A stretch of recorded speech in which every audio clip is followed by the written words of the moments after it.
ले आवा देवरू दर्द के दवाई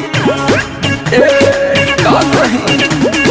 टूटता देहिया पथता कलाई ले आवा देवरू दर्द के दवाई अरे सूत गईली सैया से रतिया चपक के ककरी भइल बा कमरिया लपक के ककरी भइल बा कमरिया लपक के भइल बा कमरिया लपक के ककरी भइल बा कमरिया लपक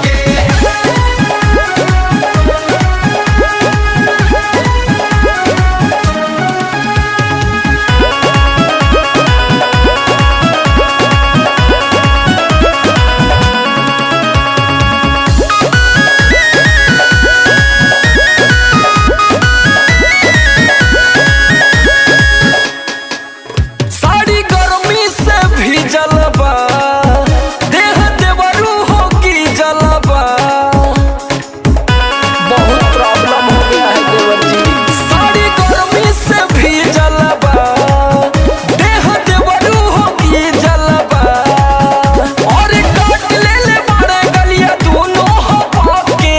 ककरी भइल बा कमरिया लपक के ककरी भइल बा कमरिया लपक के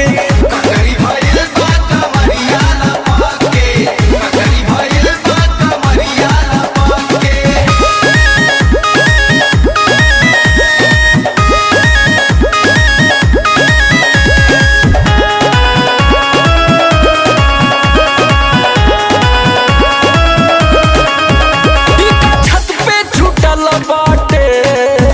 नैये नथिया टूटल बाटे कुल तरफ से नुकसान भइल बा छत पे छूटल बाटे नैये नथिया टूटल बाटे सोमरे लोग ऐसन धइले गपके ककरी भइल बा कमरिया